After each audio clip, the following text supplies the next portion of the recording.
All right, what is up, everybody? Divine Hood here, coming at you with another daily update on Bitcoin in the crypto markets. Welcome in, everybody. Welcome in, R Pink. I know you're probably not here, but thank you for popping in. Welcome in, Crypto Clown World. Welcome in, Samuel S, TNB Willa, Fatboy, Said Kahil. Welcome in, guys. We are seeing Bitcoin continue to dump today and losing some key support levels and actually possibly flipping it into resistance today, which could be a very bad sign for Bitcoin. And if we do close our weekly candle underneath $107,300, we could see potentially a lot more downside in the coming weeks. So let's go ahead and get into the live stream today. Let's talk about Bitcoin. I'm going to go into some macro pitchforks that I have. We're going to go into the possible larger correction to the downside that we could be seeing. But Bitcoin is holding on by a thread, or it's trying to hold on by a thread. But this drop that we got earlier today here, straight through our anchored VWAP and no SFP of the lows, of the Coinbase lows, is a pretty bad sign for me. And we are forming now some nice bull divs on the chart with money flow bottomed out and starting to come to the upside. Also, NAMI bull divs on the chart and money flow bull divs on the chart. We are coming to the bottom of our channel here. We might be able to see a bounce from the bottom of the channel, but this 107,300, 107K, 107.3K, excuse me, is a very key level to reclaim. And if we cannot reclaim this level by the end of the week, then we could see Bitcoin see a lot more downside. We could see weeks of crashing on not only Bitcoin, the altcoins, the total market cap, and we could potentially be going into a bear market. We do have a lot of macro uncertainty in the world right now, and this macro uncertainty could cause the crypto market to continue to drop. So we'll go ahead and go into this. Welcome in, Chad P. Great to see you here, man. Time to tank again some BTT. Cheers from Morocco. Yeah, cheers, man. Thank you for joining.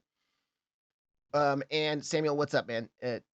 Team B Willa, thank you for hitting the like button. Yeah, guys, please hit the like button. If you do get any sort of insight into the market from this stream today, please hit the like button. Please share the live stream with anybody that you think would find it interesting. Wiggly Warm W2, welcome in, man. So, okay, guys, earlier this week, or actually it was last week, we did see that big crash. We saw that big crash on the major exchanges, on almost every exchange, but the spot exchanges, specifically Coinbase, came down to that key anchored VWAP. And when we bounced from that key anchored VWAP and we took out our range lows, to me, that was some sort of a good sign that we might be able to, after taking out those range lows and actually hitting the anchored VWAP that we have not hidden the entire time, at least on Coinbase, and Coinbase volume levels are the levels that I follow. You can see here, since our 74K lows, we have not tested that key trend resistance. That's a volume-based trend resistance. So if Bitcoin is going to remain in a bullish sentiment overall, then if we come down and test that anchored VWAP, we want to see it hold, and we want to start to kind of impulse up out of that test of the key anchored VWAP. Very similar to what Ethereum did earlier in the year. If we go back to Ethereum here, when Ethereum, the only time it came down to its key anchored VWAP from the lows, we bounced from that anchored VWAP, and then we got that nice impulsive price action to the upside after continuing bullish sentiment, after the market established continuation of bullish sentiment. So Bitcoin is at that test right now, and it is quite frankly not looking good and failing this test. As of now, it's failing this test. But we are at a, if we look at another trend from our 49K lows, which was our lows in 2024, or the lows of this 2024 range that was 8 months long. And from that low, that key low, to our 98.2K low, or actually 74K low, excuse me, we have this trend that's been established. And you can see this trend is pretty nicely respected. Midline has been respected on macro timeframes. The top of the channel has been respected. And the midline, once again, towards the top of the range. Let me go ahead and turn off this volume profile real quick. Rejected midline, $14,000 drop to 98.2. Rejected midline, multi-$1,000 drop to 107.2K. And after rejecting the midline twice, we are coming back down to the bottom of the channel. And if the bottom of this channel can hold, we do have some bull divs on the chart, and it does look like it could hold. And then we need to get back above. So let me zoom in now onto our 4-hour time frame. If we can bounce from the bottom of the channel, so we might see one small rejection here to come down and hit that actually channel. We need to reclaim the anchored VWAP before the week closes, and we need to start establishing a bigger range. And I assume that range is going to be really in between this area here. But we want to close that weekly candle, and even today's daily candle, we really want to close above 107.3. If we cannot close above 107.3, we could see continued downside. We could break this channel down, come up for a back test, and then we could really see some flushes. What I'm looking for, if we do break the channel down, we do have that important macro support that is coming in at 96.5K. It is your macro value, point of control, macro point of control of the entire range of 2025, all of 2025's price action. So if we do break this down, if we reject here, break down, I do think we will see a bounce from 96.5, and then we would look for a bearish backtest of this channel or a bearish backtest of the anchored VWAP, and then we could see more downside flushing, and we could come all the way down to 90K first, and then 85K.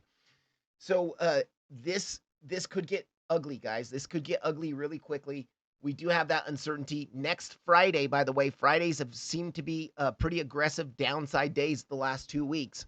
Next Friday is a key CPI inflation reading for the United States. This inflation report was pushed back because the government was closed. So we do have core CPI and CPI month over month, year over year next Friday. And man, if we range for a week, or if we dump for a week and dump, and then for a week kind of slowly climb our way up here to back test, and Friday we have poor CPI, we could see that bigger flush to the downside. So that's all speculation. I have no idea what's going to happen there.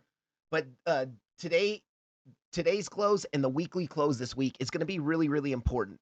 If we do see that further downside come in, we could be going into a bear market. I mean, we had the weekly, the monthly, the daily bear divs at the top, and we just have macro uncertainty. We have a lot of macro uncertainty in the market right now. So we'll go ahead and go into this. We're going to go into some high time frame pitchforks. We're going to go into the bigger scenarios that could happen here. But Quiles, welcome in, man. Frankfurt, what's up, man? Thank you for coming. Machi HK, welcome in. Yeah, doomsday scenario. You know, it could be a doomsday scenario. I mean, we don't want to get too emotional. We don't want to say, oh gosh, the bull market's over. We want to really kind of try to stay balanced here and just let the charts tell us what is going to happen. But this is why I'm concerned, is because the charts are telling us we're losing key support. And if we flip this trend from 74K, the bullish sentiment from 74K, it really could be telling us that the market is about to see a more macro reversal in market structure, and we could be seeing some flushes to come all the way back down. And if you guys remember, after we came down to 74K, we did front run a very key golden pocket and value area high. If we turn on that wave 4 range, the 2024 range that we had here, and we look at that previous golden pocket that was from 49K up to the prior all-time highs, that golden pocket was front run on the charts. Let me get that. And we did, since we front ran that golden pocket, we could come back down to the 70s. We could come back down into the 70s, grabbing those lows into some key support. Now, of course, the golden pocket has changed because we've made new highs, so the golden pocket has changed there. But those 74K lows could be taken out. They could be taken out in the next couple of months if we do start to lose some of this key trend support. Also, I just want to go real quickly into, let me go ahead and turn off this macro range real quick, and I want to go into that key Fibonacci channel. It is a macro Fibonacci channel pulled from the beginning of the bull market. Where's that at? There we go. And if we do lose and start to close weekly candles below our midline, which is that line Okay, let's see what's going on here. Let me turn off the other channel so we do not get confused here. If we do start to close weekly candles below this midline here, yes, we've seen a fake out of it once before where we closed a couple candles, we formed a range below, and then we were able to kind of reclaim it and get back up to the top of the channel. But this midline has been a very, very key, important midline that has kind of held us through most of the bull market. It's been our support. Support here, support here. Yeah, a little deviation here, little deviation here. And we could see that again. Hopefully, we see that again. But if we start to close multiple weekly candles below the anchored VWAP, below this channel midline, we could drop all the way to the bottom of the channel, which could be coming in anywhere between like 80, let's say 86 to 90K, depending on time here. And yeah, it could get bad, guys. It could get pretty bad. Of course, we could see a bounce from 90K. We could come back up to back test this range value area low, and then if we reject that, we could see the big bear market start. Um, let's see. Better if we can close green above the daily open at 108, 129. Yeah, that would be really good. If we can close this daily candle green, that would be actually a really nice wick on that candle. And it would, to me, that would be a really good sign. But right now, it's not looking like that. We do have the bull dibs on the chart. Let's go zoom in to the 8-hour chart. On the 8-hour chart, you can see here very slight bull dibs here, but money flow overall, since this range has been forming, we are still kind of draining out on the money flow here, and it is curving to the downside again on Market Cipher B.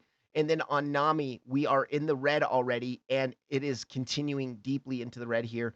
We do have very, very slight bull divs on the 8-hour, but it's really the 4-hour. Remember yesterday during the live stream when we looked at that 4-hour chart, the money flow just looked really bad. And I said, guys, I think we're going to see lower because based off that money flow, it was really looking pretty aggressively downtrending. And now that we've kind of taken out those Coinbase lows, we are seeing that money flow start to round off here and curve to the upside. And we do have the bull divs on the chart.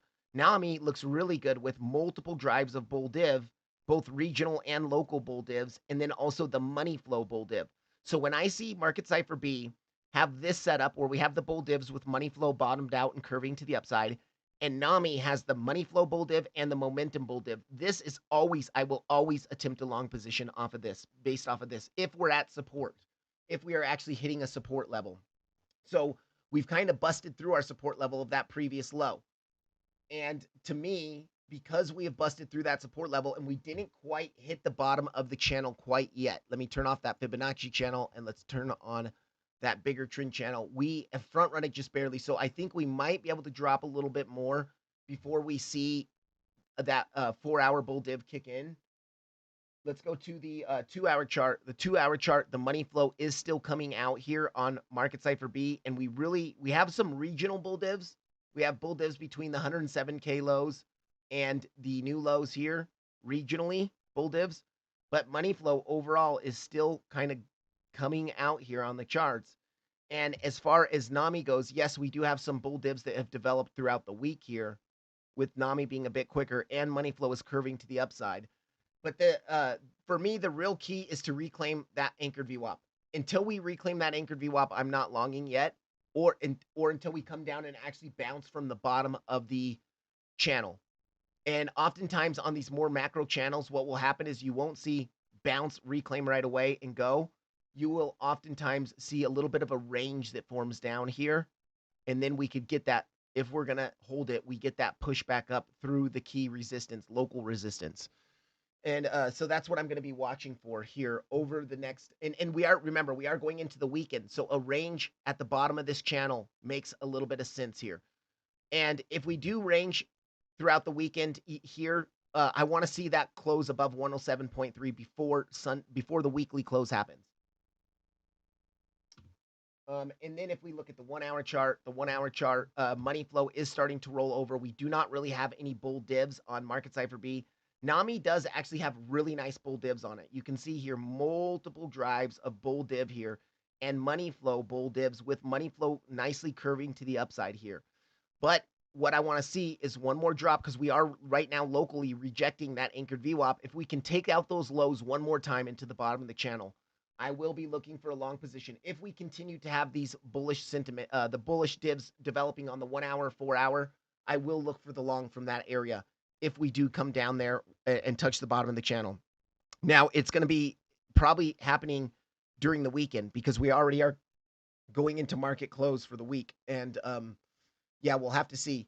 I know tomorrow we do have someone from the Fed speaking on a Saturday, and that could cause some volatility on the charts. Okay, what are the key levels to look for? So James Steffen, 107.3 is probably the most key level on the chart right now locally. 107.3 is our anchored VWAP from 74K lows. Like I've been explaining this entire live stream, that is your volume weighted average trend, your anchored VWAP from the 74K lows. So that's from the key swing lows, very key swing lows on the chart, where we did have sentiment change from a multi-month bearish downtrend here. Key swing lows started a multi-month bullish uptrend here. And so if we want to maintain this bullish sentiment, you really want to bounce from that area of support, showing that the market overall is still bullish. The sentiment on Bitcoin is still bullish overall, and that we are going to get continued further upside to come. But if we flip this key anchored VWAP and into resistance, first of all, you usually see when you break up a key resistance down, a key high time frame support, down, you will generally see an immediate low time frame backtest. We're getting that as we speak. You'll break through it, and we broke through it with volume. You'll usually see an immediate low time frame backtest. If you reject, you tend to make new lows, at least locally, new lows locally, and then you will tend to range for a bit, and then you'll see a higher time frame backtest.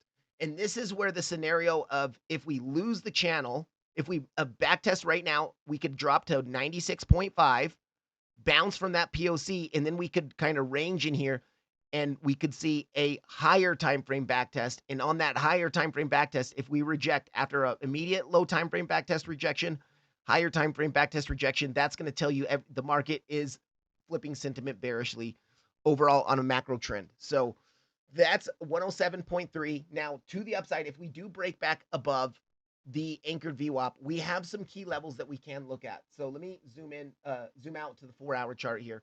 We have our range that we've been in for about 3 months now. And let's turn on that range. That's this upper range here. And you can see that value area low is coming in around 111K. And that 111K value area low to me is going to be a pretty crucial backtest as well. If we can get back above 107.3, the next big level is that value area low, because anytime you break a value area low to the downside, a range value area low to the downside, what happens is you'll often bounce from a local support, and then you'll come back up to backtest that area, that prior balance. What a range is? It's a range of balance. It's the market finding balance on the fair value for an asset. So after you lose that, if you come back up and backtest it and reject, and on the push up, if you see a 3-wave zigzag corrective move and backtest and start to reject, that's going to tell you a lot, because a 3-wave move is a corrective move. And if we come up there in a 3-wave corrective move and backtest that 111K area and reject, we could see further downside to come. And then if we go ahead and we can pull a local Fibonacci here, and you can look at that local Fibonacci golden pocket, from the last dead cat bounce highs to the lows that we created today. That golden pocket is going to be coming in right around that 111K. So first key resistance is the 107.3. The next key resistance locally for me is going to be 111 to 111.6. And then if we get above that, we can pull our golden pocket from the all-time high down to those lows, and you can see where is that resistance coming in. Golden pocket resistance at your major POC, at your 3-month long range POC. So 107.3, 111 to 111.6, and then 117.5 to about, and you could even pull it up to this value area high to about 119.5, 117.5, 119.5. I know that's a $2,000 range, but generally I think 117.5, 117.6 is really the area where you're going to reject if you're going to reject. Okay. CPI may not print if government shut down. Well, Wiggly Worm W2, I think the CPI print was supposed to be on October 15th. And because the government was shut down, they didn't do it. And then they funded some emergency thing. They got some emergency funding to give the CPI because they're legally obligated to do that. So they got something passed to get the CPI print out in a couple of weeks, and I think that's already passed. So now we are going to get it on the 24th, I think it was. Yeah, October 24th. We're going to get it because they've already passed that to release that because they're legally required to. So they've done enough to get that out. Even if the government's still shut down, this report should come out. Um, and yeah, that's going to be interesting to see. CME charts looking horrible. Yeah, well, all the charts are really looking horrible, but yes, let me check the CME chart. CME futures. Okay. Let's go on to that daily time frame. Wow. Yeah. 103 today. Ooh. Actually that's not too much lower than.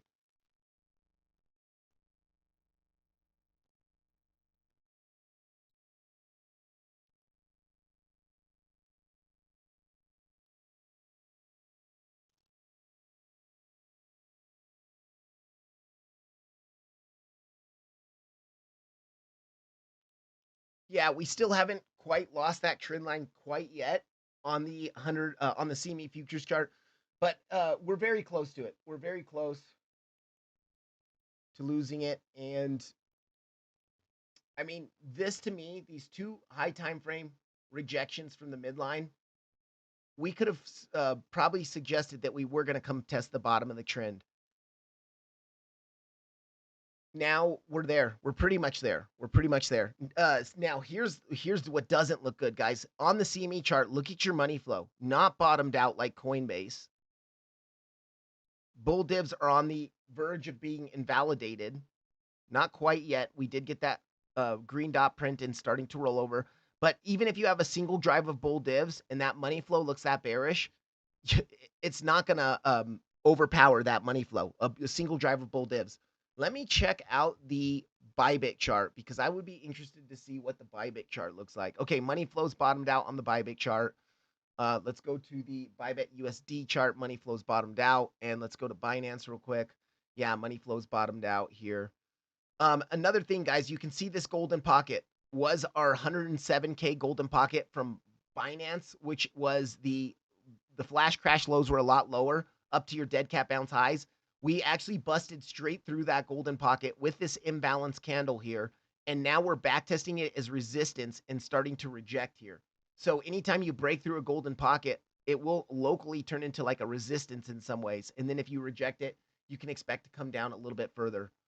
Um, uh, we're at the anchored VWAP on Binance. Oops, let me go back to Binance here. You can see that key anchored VWAP is like we've reclaimed it on Binance and we're literally like at it right now. So it's going to be really interesting to see because the anchored VWAPs on each exchange is a little bit different.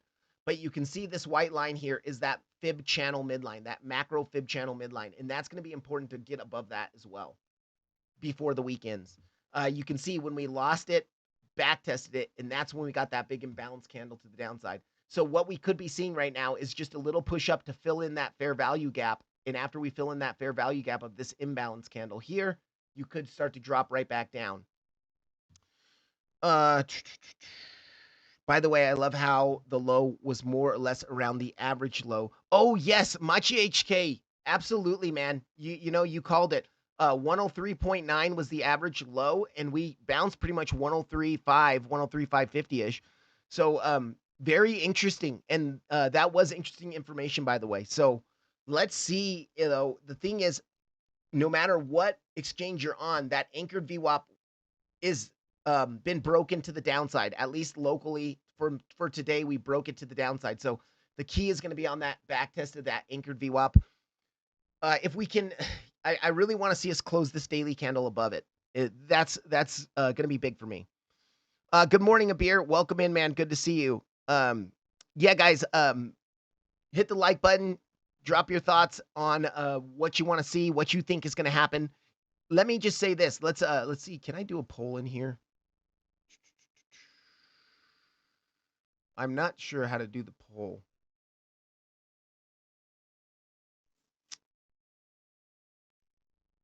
Okay, start a poll. Here we go.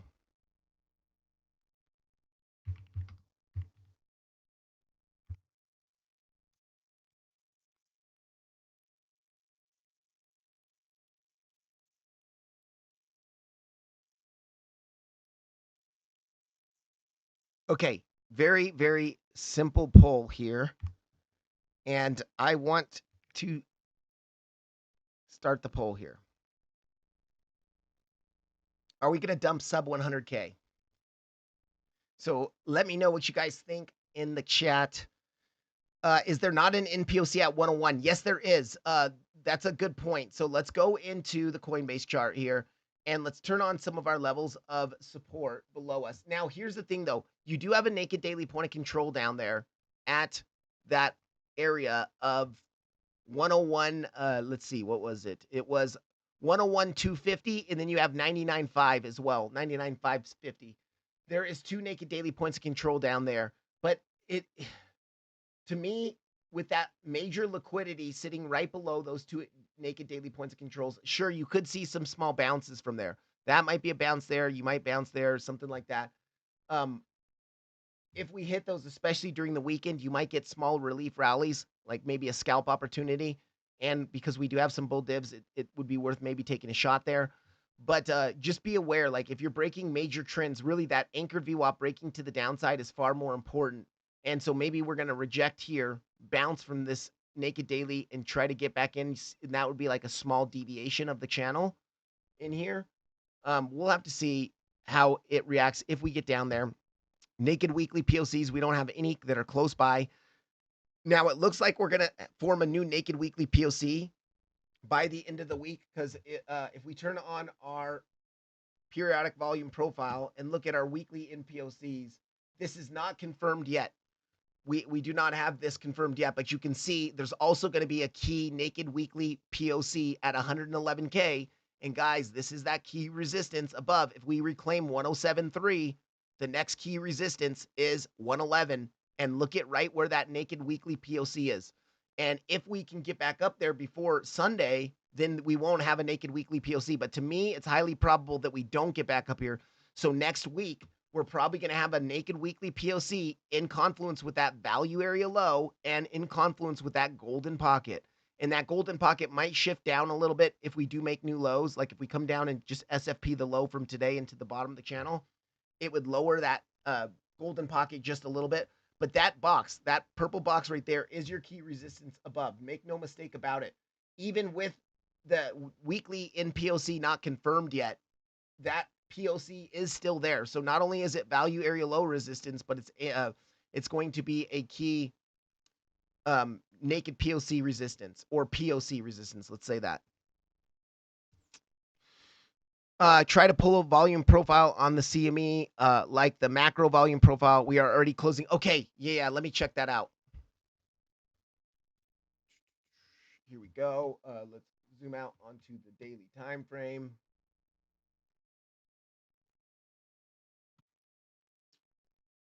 Let's just pull it from this high here.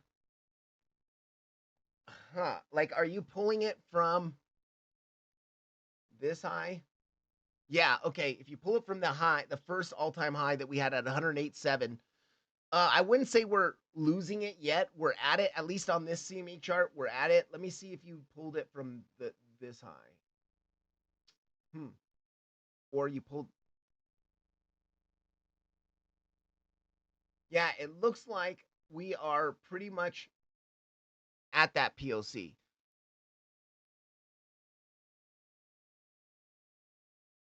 That actually, you guys, that's kind of nice though, with the CME POC being right here. And by the way, let me go back to the Coinbase chart real quick.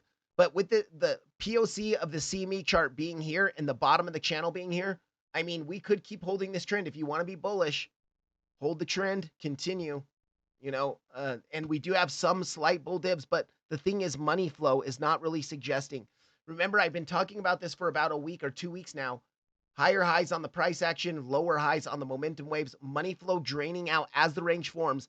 That gives me more of a sentiment, a bias that this is a distribution range forming rather than a reaccumulation range or just a range before more upside bullish continuation because of what we see here. Remember, the last time that happened at the beginning of the year, bearish divs confirmed, money flow draining out. We ended up distributing down.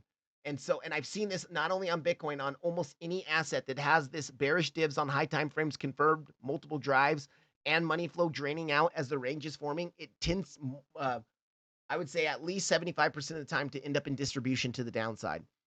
That's not a calculated statistic, so don't quote me on that. I just was guessing, 3 out of 4 times it probably plays out like that. Uh, I think gold might have peaked. We will see a rotation soon. Well, gold was getting a little bit ridiculous with the pump on it, and I'm up for it. I like it, but it was getting a little bit that straight up price action was getting a little bit ridiculous. But here's the thing: we are likely to continue pushing a little bit on gold. I think we can continue pushing a little bit.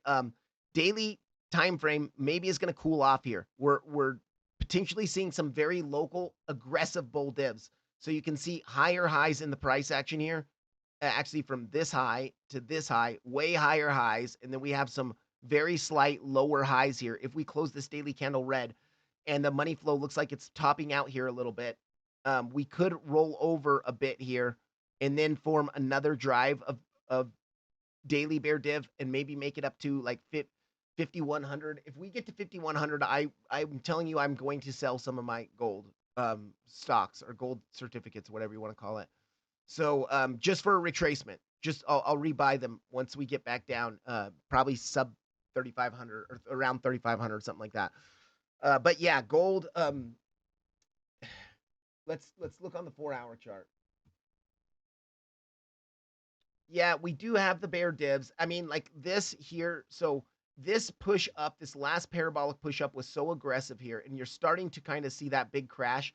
You can actually have a lot of stops hit here, but you can see here overall some pretty big bull divs, bear divs, excuse me, and then money flow bear divs as well. Now, NAMI locally has money flow bear divs that are very slight here.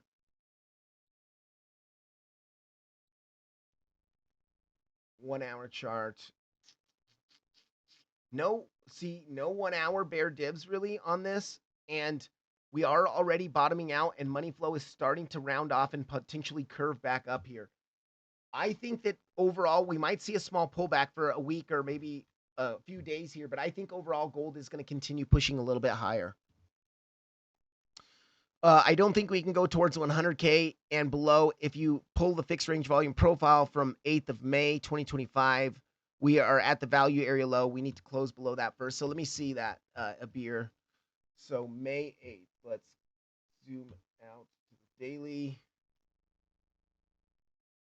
May 8th, that's going to be, yeah, you're looking at that little bit bigger of a range. So I would pull it from like, I probably would pull it from that high right there from May 11th over. But yeah, you're at that value area low. But here's the thing, you're starting to break it to the downside and you are not really, let's see, if you include May 8th. Yeah, if you include this candle here, but that's part of an impulse to the upside. So really you want to start it after the range starts forming. And I would say even from May 10th there, you could pull it from May 10th because this is part of the impulse up. That's an imbalanced candle to the upside. And in a rangy price action. But that's a good range, Abir. That's a really good range to be looking at. And yeah, we're pretty much down at that value area low. I mean, in the bullish scenario, guys, we're gonna bounce from the bottom of this channel. We're gonna reclaim that. By the way, that value area low is right around the anchored VWAP. So we need to reclaim that, and then we need to get back above 111K because 111K is our local resistance, our semi-local, our very local resistance is 107.3. Our semi-local resistance is that 111K. And depending on what happens in that area, it's going to be big for us. So this back test here as well. This is going to be a golden pocket value area low. And then I'm going to put naked weekly POC, even though it's not confirmed yet. But we look like we could have a naked weekly POC there.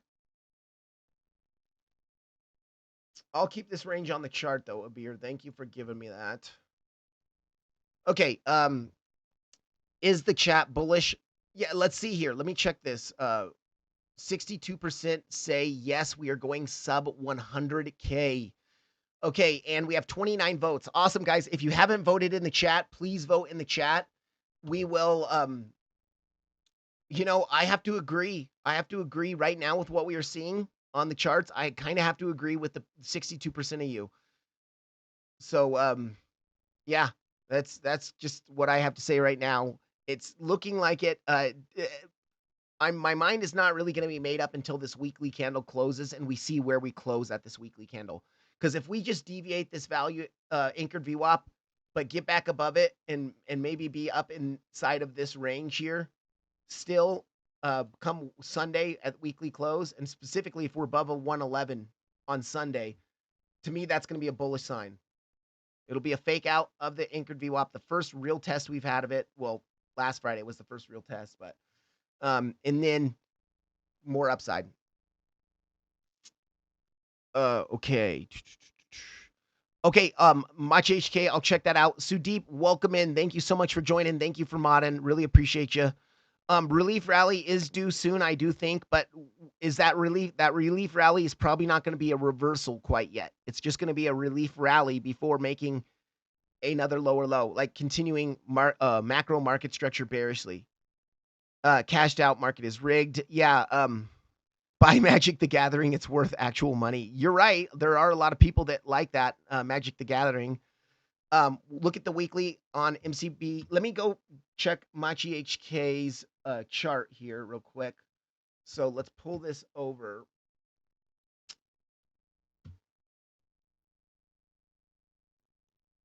All right, let's see what he's looking at here. So we've got this fixed range volume profile on the CME chart, and we're below. Okay, so you're pulling it, including that impulse there. So for me, I personally use the fixed range volume profile. I don't include the impulsive price action because what you're trying to find is a range of balance usually after an impulse finishes, you have a range that starts to form, and that's your kind of balance zone for the money, for the fair value of the asset. So, but I see what you're doing, and I know a lot of people. Frankie Candles is one of the best volume profile, actually the best volume profile trader I know, and he does tend to pull his ranges like this sometimes as well. For me, I look at it, it's in the name fixed range volume profile. So you're trying to find the volume of a range. And generally, a range happens after an impulse finishes or towards the end of an impulse. But very cool, man. This is a good chart. And yeah, we are below that POC. And it looks like that value area low. I can't really tell where that value area low is coming in. 97K, 98K, it looks like. So about 98K, it looks like there. Very interesting. It would be below. Actually, no, that's not 98K because this is 98.2 here. Is that 78K? Let me know in the chat, Mach HK, where that value area low is coming in. Okay, let's check this.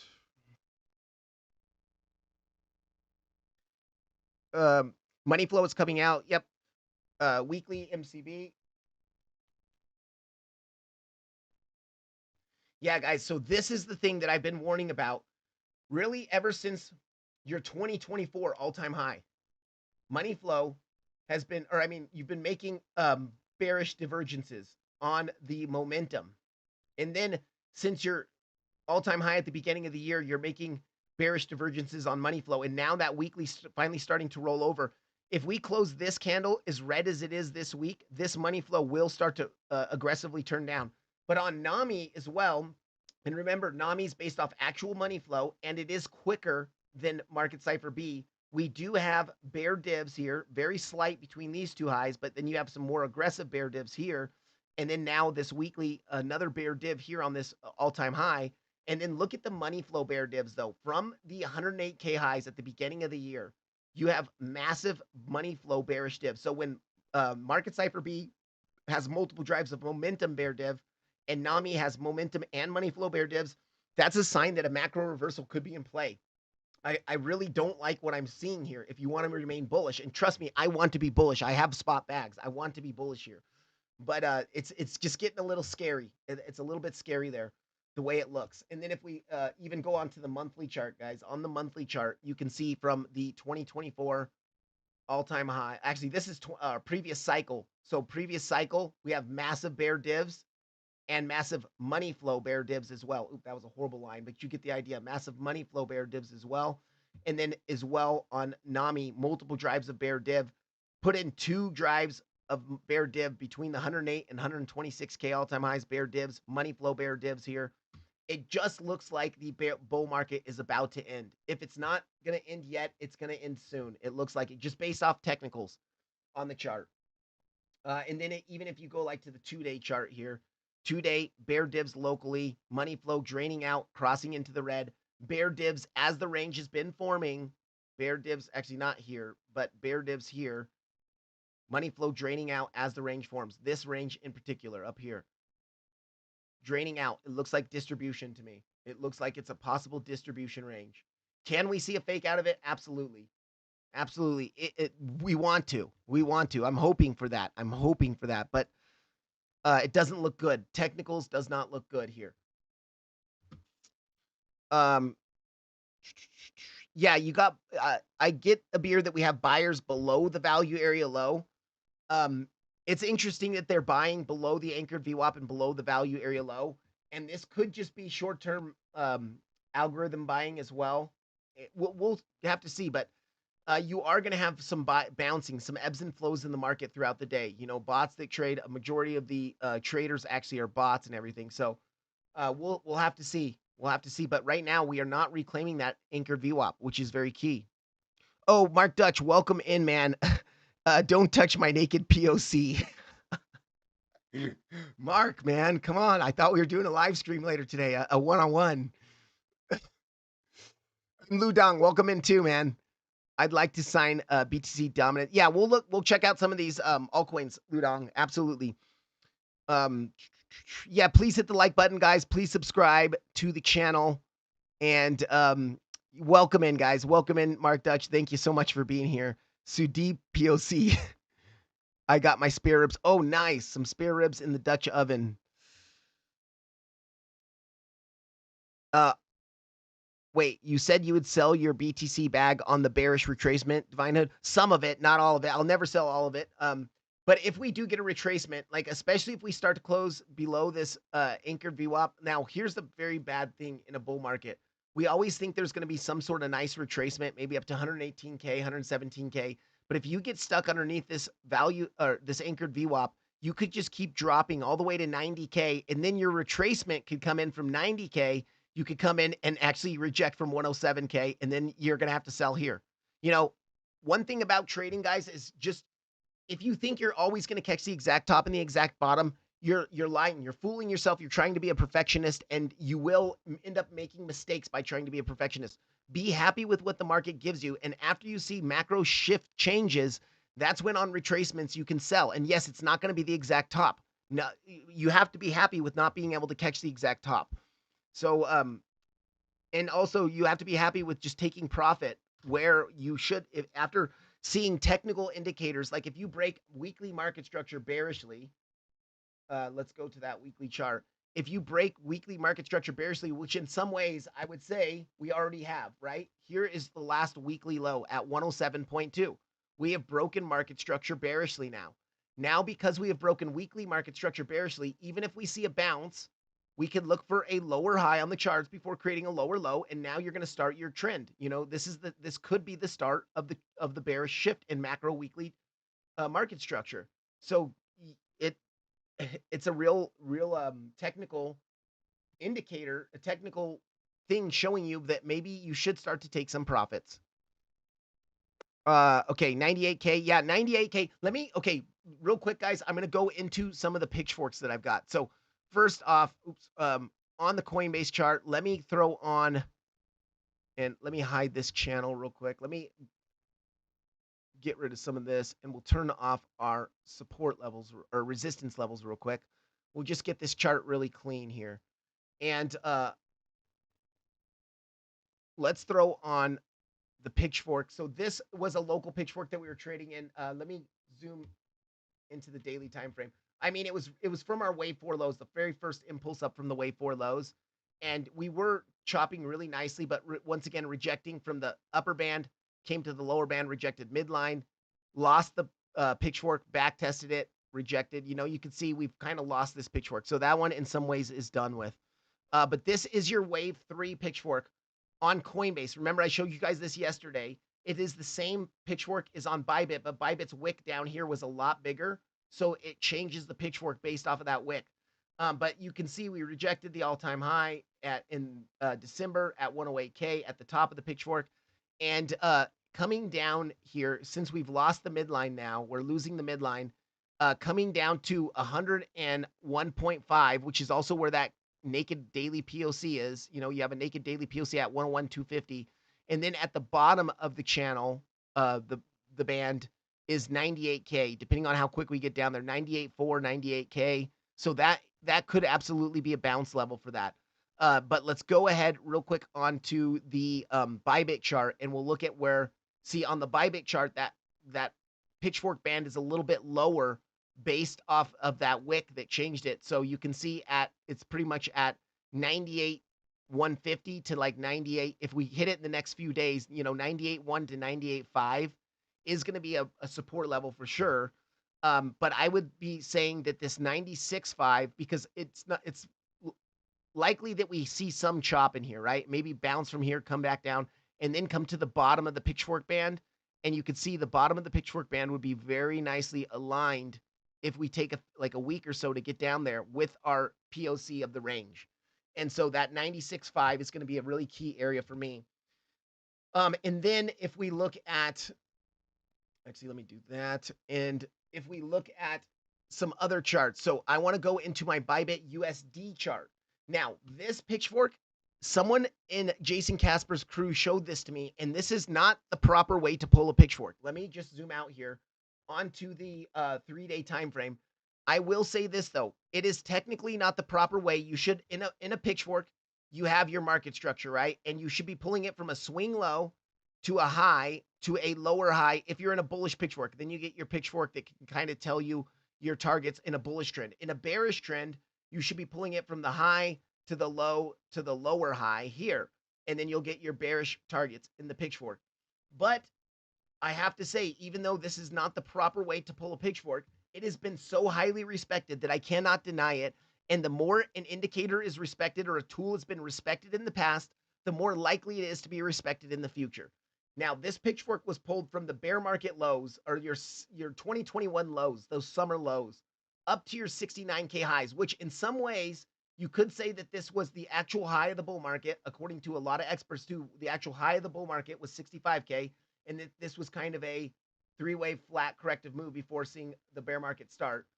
And so if you pull it from that initial low to the high to the bear market lows, I just have to say, look at this pitchfork on a macro level. Highly, highly respected, range in the lower band. You had your flat in here, and your flat ended backtesting the lower part of the band as support. Broke up above, formed a little bit of a range above the midline, dipped below it, took your range liquidity of that small 3 week long range, and then you pushed up to the upper band. You rejected multiple times at this upper band up here, and then you fell through the band. You made some bearish market structure, then you formed another micro range inside the band, lost it, made new lows, back tested the lower part of the band, and of course made new lows again. That was your 2024 range on Bitcoin. And then we were able to bust above the band, come straight up to the top of the pitchfork. Look at that, straight up to the top of the pitchfork, reject perfectly twice the top of the pitchfork, make your way down in a multi-month correction to the bottom of your upper pitchfork band. Bounce from the bottom of your upper pitchfork band and attempted to break the pitchfork bullishly. This right here, seeing 3 taps, attempting to break the top of the pitchfork, very similar to what happened in Ethereum just locally here. 4 attempts to break the top of the pitchfork. And when you reject, you tend to distribute down. You tend to lose that range and distribute down. And on Ethereum as well, bear divs, money flow, at least on the daily time frame, was draining out as the range was forming. So we see this here as well. If we go on now to the daily time frame, you can see here as this range is forming that looks like a distribution range based off technicals. It looks like it could be a distribution range. Money flow draining out as the range is forming at the top of a pitchfork that has been highly, highly respected, seeing possibly a Model 1 distribution, tap 1, tap 2, tap 3 distribution. And we'll just have to see how this looks here. But coming down, you can see if we come down to about 88, 89K. It's going to be about 89 to 90K, depending on how long it takes to get down here, is the top of the pitchfork band. And then the bottom of the pitchfork band is going to be anywhere like 80.5 to like 81, 81.5. So those are going to be key levels just based on how well on macro timeframes this pitchfork has been respected. You know, that 89K area. And on Coinbase, if we turn on that macro volume profile, the macro value area low is a lot lower. It's actually at 84.5 on the macro value area low. Now, if we take this volume profile and we just bring it to this high right up here, it does bring it back up to like 92.2. And I do think that this was kind of part of the impulse here. So for me, this area here is probably what I'd be looking at, but it also, let's just say that we're going to bring it to there. 92K, about 92K is going to be a key level for me, like a value area low. And of course, you could wick past it. You know, oftentimes you'll wick past it, hit that 90K or 89K, and then kind of reclaim and get back inside. So that is going to be interesting. Big pitchfork there, a very interesting pitchfork on this chart here. And then if we look at, let's see. So let me turn that one off, and then I need to turn this one on. This one is pulled from our wave 4 lows up to your initial all-time high in January, down to those 74K lows. We did reject the upper band multiple times. Rejection, rejection, rejection. Front run, but rejection. And if we do come down, you have your two levels, 101.5 again, or 101K, which is where that NPOC is. And then 90, really 99K. But the bottom of the pitchfork, this is where the bottom of the pitchfork comes interesting into play. It is going to be right around that 92K anchored or value area low on Coinbase, around 92K. So that's that. This guy is a huge cycle pitchfork. Let me zoom out. This is that macro pitchfork pulled. It's the same one I have on Binance here, but it, let me get that. Not that one. First off, let me turn off that fib channel. And I believe it is this guy here. So this pitchfork here is a macro cycle pitchfork, COVID lows, but this one comes up to the 65K high. Now, some people have disagreements. They say that the end of the cycle was 65K, and some people say no, the end of the cycle was 69K. So let's pull a pitchfork for both of them. The 65K pitchfork has been highly, highly respected, like extremely highly respected. But if we go back to our chart here and look at the 69K high, from the COVID lows, 69K high down to the lows, not quite as respected, but there is some respect in there. You can see that lower band was acting as resistance at the beginning, flipped to support through a majority of the bull market. And we're at the lower part of it right now. So here's the thing. For this entire bull market, that after breaking above it at the beginning, after breaking above it, dang it, if I can freaking click a button, at the beginning when it was acting as resistance, and then since we broke above it, it's really the bottom of that lower band has been acting as support. Well, we're at the bottom of the lower band. And this is very similar to the Fibonacci channel midline. That Fibonacci channel midline is going to be really important too. So we got to hold this. We got to hold this general area here if we're going to survive and remain bullish. And then that's the wave 4 beginning one. So, and then the last pitchfork I want to show you is that 65K pitchfork. That's the one this is the primary macro pitchfork I've been following. And this one is just the one from the 65K highs, and massive respect. You know, I mean, look at this. You first reject the lower part of the band, take your range lows. Then you come up to the upper part of the band. You reject, you see a flat. After taking the range lows, you break up, you back test it, you flip the band to support. You come up to the midline, 2024 all-time high, reject all the way back down to back test the band. Get that distribution range above the midline, you distribute down, and then of course this low here, this low was a key low into a different pitchfork pulled from this cycle, but the midline, you can see that midline there, is just rejecting us over and over and over again. And in a very bearish scenario, guys, like look at where this pitchfork band is coming in. 77K, 78K, and then the bottom of the band, 60, 69 really, 67 to like 72, let's say. And then if we pull that Fibonacci from the lows to the highs, you can see, well, where is that golden pocket coming in at? And if we are going to see the bigger dump to the downside, a break in market structure shift coming down to that golden pocket in confluence with this um, band here, that could be 76 to 78K. And really what I would like to see is it's probably going to take us some time to get down there, like a multi-month correction like this. And so by the time we get down there, it could be something a little bit even more of a rangy type price action where we come down to the bottom of the pitchfork band in confluence with that golden pocket. And that would be in February, maybe middle of February, time wise. And even potentially just wicking below it to take the liquidity. But if we take out that liquidity, it's going to be a really bad shift in market structure. Okay. Let me check this chat. If you look at USDT, it looks like it puts a lower high macro time frame equal low. Okay, let me check that.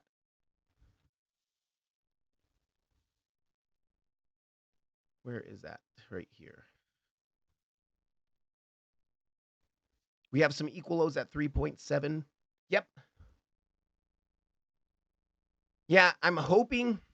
So we are coming back up to that golden pocket and the high up here. Unfortunately, it still looks kind of bullish here. And this was like some sort of accumulation pattern here on the daily time frame. If we zoom in onto the daily time frame, that does look like an accumulation range here. And now we're starting to expand out of it. So after rejecting, let me do this. Let me clean up this chart a bit. After rejecting from this, after breaking the small accumulation range, which is this range here, we are breaking above the value area high of the bigger range. So oftentimes what you'll see in this expansion is you'll back test that resistance, you'll come down and you'll back test that value area high, and then you could probably continue up to your next major highs up here. So we might see expansion continue on this, like this, break above it, back test it, new highs, new highs. So, continuing the bullish structure. But I do want to see that, Abir. Like, make no mistake. I hope we freaking fail and just like AVAX did, and we start dropping and take out those lows. That would be really nice. We have a CME gap around 9K-ish. Yeah, Ludong, we're going to 9K. You heard it first from Ludong. 9K coming. It will be more scary if we put in market cipher B red dot back. Yes, that's true. If we do confirm a red dot and close it on the weekly, that's going to look pretty bad. Yeah, like button activated. Please, guys, hit the like button. Real quick, while we're here, I want to go into BYDFI because this is the last day. So BYDFI is doing a really, really cool 30%. Let me pull this up real quick, this picture. They are doing a really cool campaign because so many people got wrecked on the big crash last Friday. Whether you're a new user or a previous user, you can get a 30% deposit bonus until like today's the last day for it. So if you deposit $10,000, you can get $3,000 bonus, but you get 30%. So even if you deposit $100, you'll get $30 bonus on that, or $1,000, you get $300 bonus. But this is a campaign they're doing, pretty much a 5-day event. If you want to do it, it's the last day. But BYDFI is the main partner of the channel. They are offering some really great initial deposit bonuses. If you deposit $100, you'll get a $50 bonus. You get a minimum of 20% discounts on trading fees just for using my affiliate link. But depending on how much you deposit, you can get up to 40% discounts on trading fees. They're pretty much matching the best in the market, the best other exchanges in the market. Also, I partnered with them to create a Telegram community where I do post my market analysis and trade setups ahead of time. If you're interested in joining that Telegram, it's free. All you have to do is sign up with BYDFI using my affiliate link and deposit at least $100 into the account. That $100 is your money to trade with. You will get a bonus. You will get discounts on trading fees. And then you can click on the link in the description of this video, the Telegram link, and type in /verify and then your user ID, which will be right up here. And that'll get you into that Telegram community. For me, it's a win-win. You guys get discounts on trading fees. You get nice deposit bonuses. get access to low fees on the exchange. And then, of course, you can earn up to $8,100 in futures trading bonuses, depending on how much you trade in the futures markets. And then, you also get access to the Telegram community. So BYDFI, main partner of the channel. The next partner of the channel is NAMI Trading, and NAMI is this momentum and money flow indicator, and it's quicker than Market Cipher B, and it's based off actual money flow. I use it for entry and exit confirmations on trades. So if you are interested in purchasing NAMI, if you use my affiliate link in the description, you can get 50% off lifetime subscription. Divine 50 is the discount code, and the link and the discount code are in the description. And then lastly, we do have MEXC and Bybit, both really great reputable exchanges with low fees. They're offering futures bonuses as well, depending on how much you trade in the futures markets. And if you're interested in signing up with either one of those exchanges, the affiliate links are in the description. And it's just a way to help the channel, guys. So I appreciate if you do sign up using my affiliate link. Of course, you're not expected to or required. It's no expectation there, but if you do want to do that, that helps out, and I do appreciate that. But let's get back to the TA here. Let's see. So Frankie is the best. I'm the second best at the volume profiles, not biased.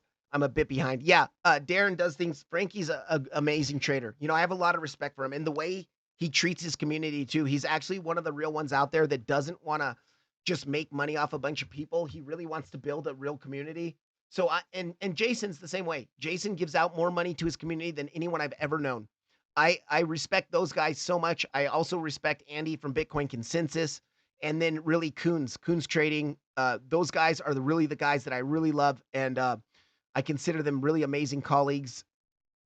So and there's others out there. I'm not saying that just because I didn't mention someone else doesn't mean I don't not respect them or think they're a good trader. But those guys in general, Bitcoin Hyper was one of my main teachers. He's a great dude as well. Okay, let's see. Mike HK, he's legit though, isn't he? Hope's not playing them. Yep. Okay. But that AKC me joke is forever stuck with him. Yeah, no joke, huh? That AKC me joke. Is Frankie calling for the top yet? Well, Frankie's been bearish lately based off the money flow. I know that. I don't get to watch Frankie streams that much because of the time there that he streams, but I do love Frankie. Frankie's great. Yeah, Trader's Reality is the Tino. He's always the market makers. What the market maker gonna do? Where would I look for a swing short? Potentially a swing short on Bitcoin. I mean, here's the thing. We have a couple different levels that we could be looking at. And I do think that 111K level could be a swing short, right? It could be, depending on how we come up there. What we want to see is we want to see a three-wave corrective move up. So if we're seeing a three-wave corrective move up to 111K and we get some more bear divs and higher time frame money flow still looks bearish, this could be impulsive price action back down for there, because we're going to have at that 111K area, it's your local golden pocket pulled from the dead cat bounce highs to the lows. It is the value area low of your range, and it's going to be a naked weekly POC. Now, that naked weekly POC is not confirmed yet. It's not confirmed yet, but if we throw on that volume profile, you're going to see that naked weekly POC is likely to confirm in that area. It's not confirmed until Sunday close, but that's there. And then, of course, that golden pocket, pull it from the high to the low. You can see that golden pocket is going to be right in there as well. 111,300 really is the area. And then, of course, your value area low is going to just be a little bit below that. So that general area. And then if we break back above that, the 117.5. Now, 117.5 is also really, it's closer to 117.6. But that 117.6 is going to be your golden pocket pulled from the all-time high down to the lows. And then it is also your value area high. Wait, what was that? Here, let me turn this off real quick. Yeah, golden, it's the golden pocket. It's the POC of this upper range here. And okay, value area high of your macro range up here. Now that's based, that is if you pull the volume profile here. Now, if you pull it back down to the original spot, the value area high is where we rejected on the dead cat bounce the other day.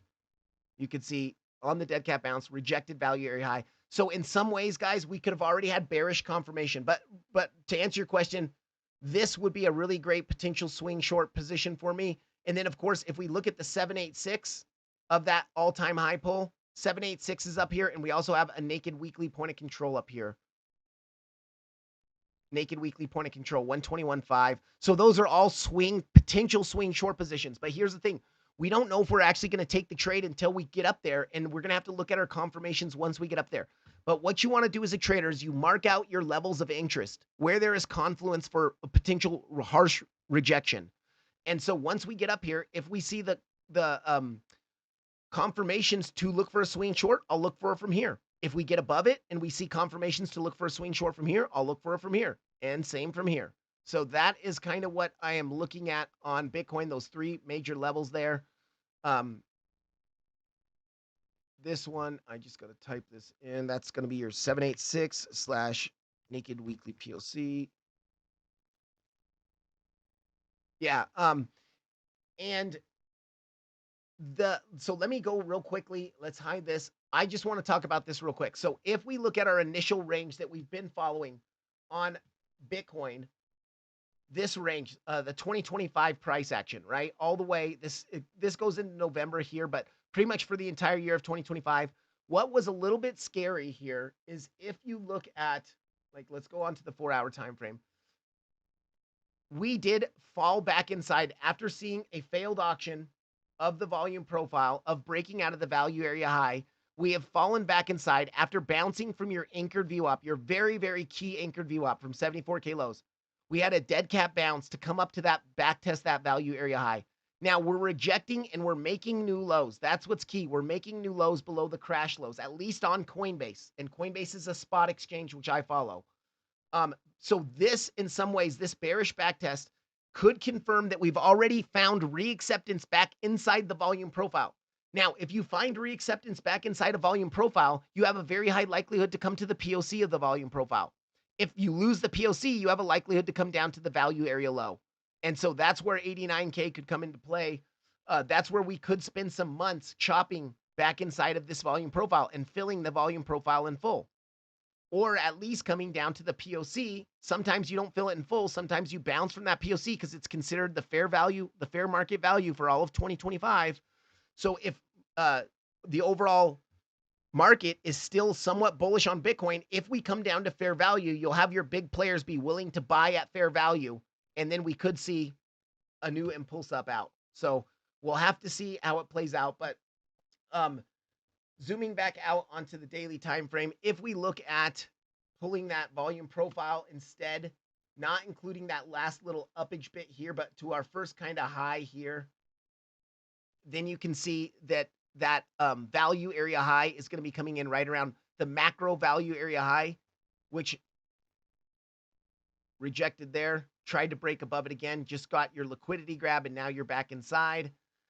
The macro value area high is that 117.6, right where your POC of your smaller ranges and right where the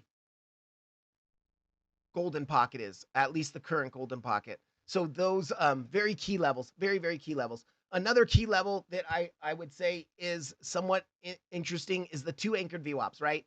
The anchored VWAP from your previous all-time high, the anchored VWAP from your 107K low. You can see they're both coming in right around 114.5, 114 or so.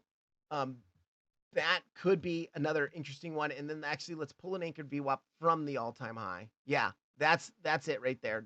I would say with those three key volume resistances all coming together, converging at that level, that level is going to be interesting. Of course, there's a daily rate in there as well. If we look at that the dailies, you see that daily candle coming in. It's a little bit higher, 115.270, but yeah, do we have any in POCs there? Let me check.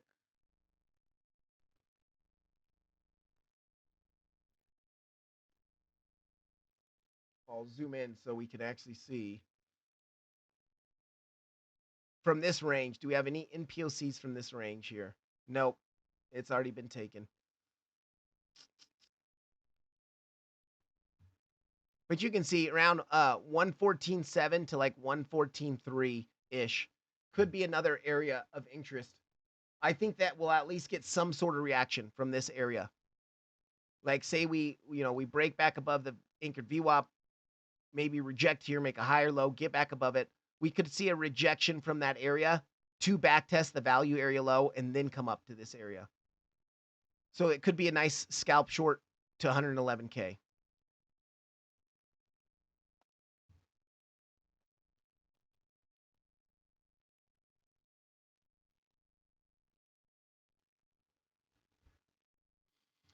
Yeah, Darren, you should when Frankie streams in a couple hours, tell him you're number 1 and he's number 2. Let's see. I bet you he'll just get a nice laugh out of that. Blood Diamond Market Cipher on the weekly on BTC is rare. Wow. Okay. I don't think I've used Market Cipher A in years, but if we have a Blood Diamond, that's you're right. Blood Diamonds are rare on high time frames, and so that could be. He got tired of the hamster on his sweat head. Well, once was a lower high before the bear market low, and the other time it was a SFP. It was like an SFP. Yes. Machi HK, you're right. We can see SFP start the bear market as well. Yeah, he is still bearish for the time being. I don't like using Market Cipher A. It wasn't helpful last for me. Yeah, especially those blood diamonds, triangles. Circle CR. Oh, let's go into some. I'm sorry, guys. We'll go into some of the altcoins as well, and we'll go into Circle. I did buy some Circle around $134 when we came down there. That was a while ago. No, I didn't. I was going to buy some there, and then I bought. I think it was 125-ish. I bought some around 125-ish, but that's a long-term hold for me. Like I plan to buy long-term hold, but yeah, Circle is really respecting the TA. Now, if we look at this trend-based Fibonacci extinction, let's go to the 1.618. We pretty much did reject from your 1.618. No, that's not. Pretty much did come down to that 1.618. So we could be seeing a 5-wave impulse down. Wave 1, wave 2. This is all your wave 3. 3-wave corrective move in a wave 4. And now we could be starting that last impulse down in a wave 5 to end it. And then after that 5-wave impulse, you're going to see a bigger 3-wave corrective move, potentially another 5-wave impulse down.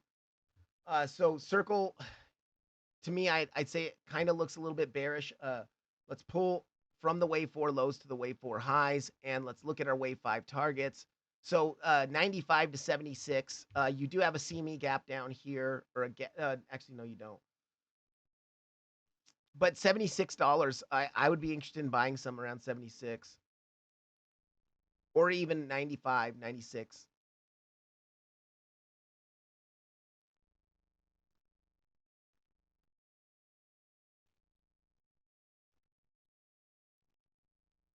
Yeah, you're breaking that channel down, so your wave 4 could be over.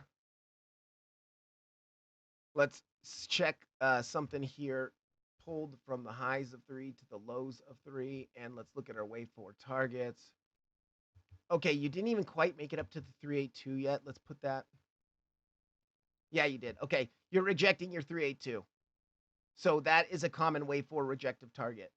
Reject the 382. Now we could come back down a little bit lower.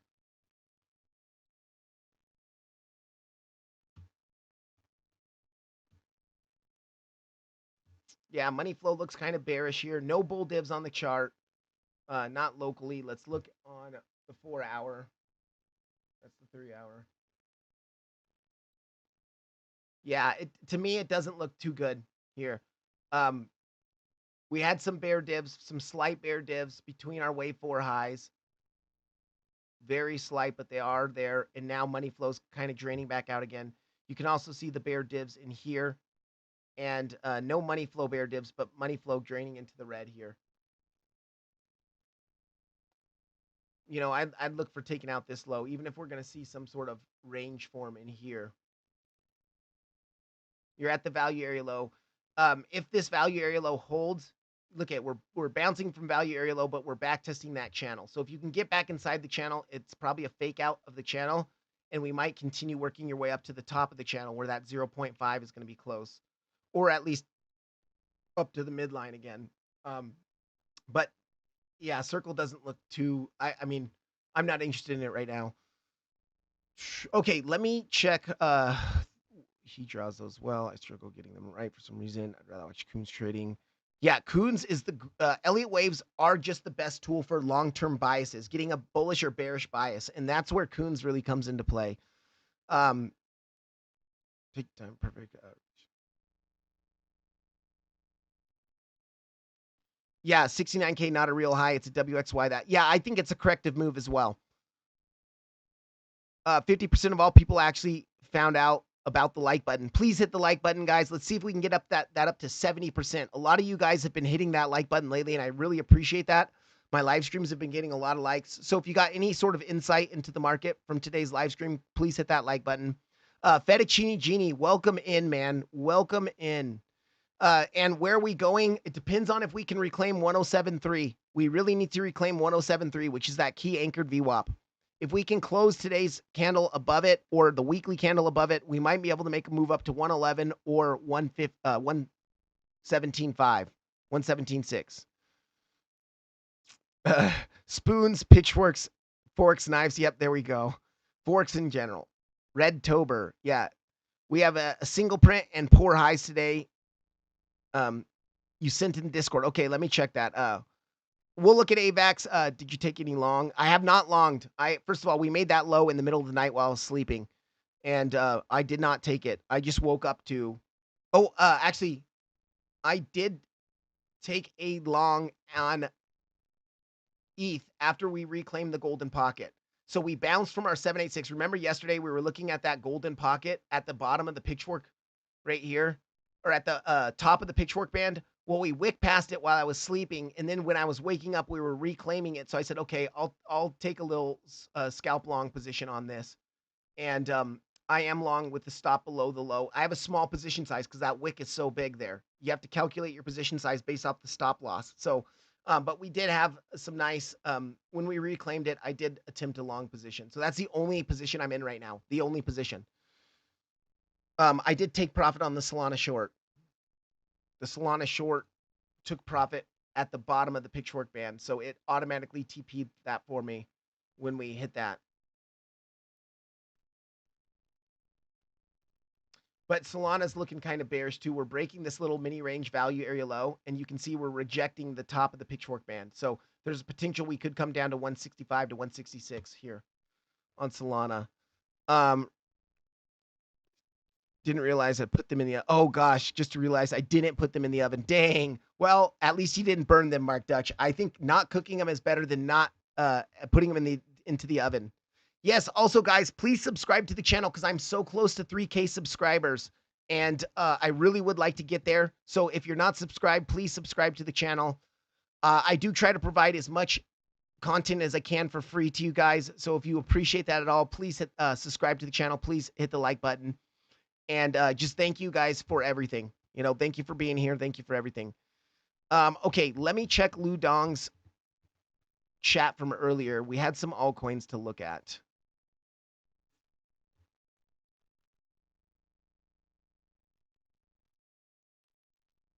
Where was that? Well, I know you wanted to look at AVAX.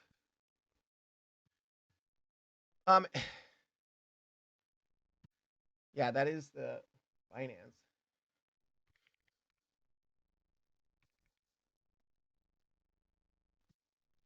So AVAX is losing that ascending channel, and we did reject from the POC of the range there.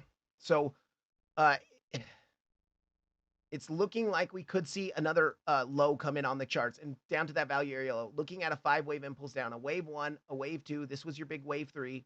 Wave 4 rejected from your target zone between the 382 and the 0.5. And we could be about to come down to value area low at $16, 16.5. Now, also, I believe it was $14. Let me check some things here.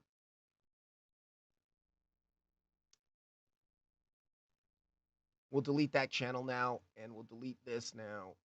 But you're rejecting from POC after losing your POC of your more macro range. This is your bottoming range. So rejected it. Now, if we pull that range to only before the breakout, I guess we could pull it right in here.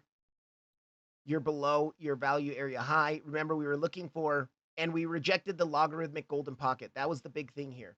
If you pull a golden pocket from the highs to the lows, now you have to turn this on log scale because this is more than a 30% drop to the downside, and it is on the log chart. So you take this fib, you turn it on log scale, based off log scale. Where did we reject? We rejected our macro golden pocket and we grabbed liquidity. There was also a naked weekly point of control there, a naked daily point of control. There was a lot of confluence of resistance in this area. Now, in a bullish scenario, you want it to come back down to that $26 area, back test it, and continue expansion up to $45, where your next major resistance was. But because we've fallen back inside of this volume profile, I mean, we are at the lows of the accumulation range. This was an accumulation range in here. But it doesn't look too good the way that this is impulsing down 1, 2, 3, 4. It just looks like a 5-wave impulse down to me. And coming down, if we pull that volume profile, coming all the way down to the value area low would make sense to me. You do have a daily level right in there as well.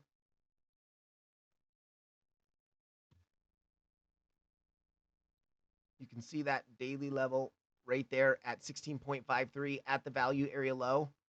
Let's look at our naked monthly POCs. Okay, nothing in there. Let's look at the naked weeklies. Nothing in there as well. Okay, naked dailies don't go back that far. Let's look at our weekly levels. Yeah, it's also a weekly down there. So it's not only a daily, it's a weekly. So that is a nice low right there. 16.5 is where I would attempt a long on Avalanche. And then if we look at, let's pull a Fibonacci from the lows to the highs, and let's look at our wave 5 targets. Let's take that. Yeah, around that area. You know, if you do lose 16.5, you're probably going to come take out your lows, your prior daily, like big lows down here. And look at where those lows are coming in, right where your wave 5 target is, that 1.236. So 16.5, if you lose 16.5, 15.6. SFP into your 1.236, wave 5, and then you could see at least, and I don't even know, because this is impulsive price action to the downside, even if you bounce from here, I would expect some sort of lower high before potentially creating another lower low as well and taking out the lows. It just doesn't look good on AVAX, and it sucks because I own AVAX on spot. But you can see this fall below the value, the POC. You back tested that POC, clear rejection so far.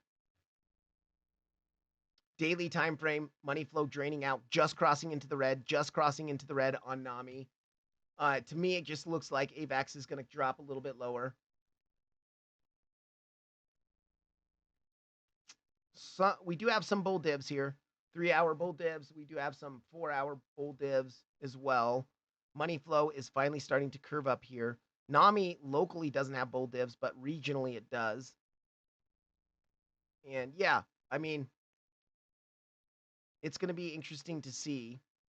But I would suggest that we could drop a bit further on AVAX. Okay, so it looks like 61% of you think we're going to dump sub 100K. I have to agree with that, but I'm not 100% convinced until we close this weekly candle below 107.3. Okay, how do we impeach Trump for market manipulation? Yeah, they've tried that. I don't know. High five the like button. Yes, high five the like button, guys. Please don't smash it, because if you smash it, you won't be able to hit it again. No, I'm just messing with you. Massey33, welcome in. Good to see you in here. I'd like to think this is a bear trap, but I know I'll have a bigger regret of a pump versus being a bag holder. Yeah, here's the thing too. If you're like long-term in this market, and you're not sure the bear market's actually starting yet, hold it. And even if we go through a bear market, just accumulate more during the bear market, bring your average price down, and then the next bull market, you can sell it. That is what I do with some of my positions, obviously spot positions, no matter what, because I always want to have some sort of position in crypto. So, yeah, you guys, it just depends on your outlook. If you're a long-term investor, if you're more of a derivatives trader or a spot holder, things like that.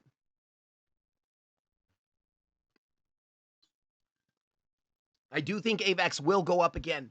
Don't get me wrong. I am a huge proponent of AVAX. I think AVAX is a good, it is good. AVAX,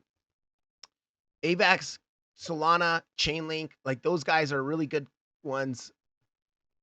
Oh, share the screenshot. Okay, wait. At Darren does things. It's the Binance chart. Okay, let me check Abir's. So this is a screenshot of some single prints that he's got here. I wish this would be less fuzzy. But I think he's looking at these single prints. I can't quite read that. 109. It looks like 109K. Around 109K, we'll have some single prints that could be filled in.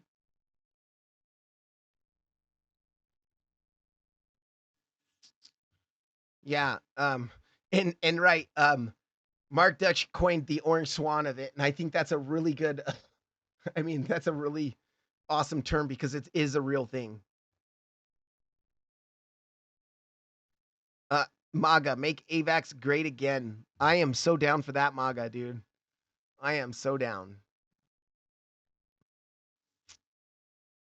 I hope AVAX can make it back up. Like, let's go to my Binance AVAX chart. I mean, we are getting close to that macro value area low where that weekly is there. And right now, by the way, we're at a naked weekly POC and the bottom of the pitchfork band. That naked weekly POC was taken technically on this wick, but let's delete that. And here's the thing, guys. Let me hide this volume profile. We did reject, so this macro resistance up here, swing failure pattern, point of control, naked weekly, point of control, weekly level, daily level, log golden pocket, rejected this macro resistance here, fell back inside of your pitchfork, and now we've worked our way to the bottom of the pitchfork after rejecting from the midline on the dead cat bounce, rejected from the midline, and the bottom of the pitchfork happens to be around $17 or so. Like, I think we can get a little bit lower if we'll probably see a wickage past it and then an instant reclaim if we come down to 16.5. That 16.5 key area of support. And then of course the wick is far different on Binance. Like, I mean, I'm not using Binance wicks. I'm using spot exchanges with Coinbase. But yeah, we're at the bottom of the pitchfork band. And remember, oftentimes we're going into the weekend, we could form a range down in this general area and potentially continue dropping here.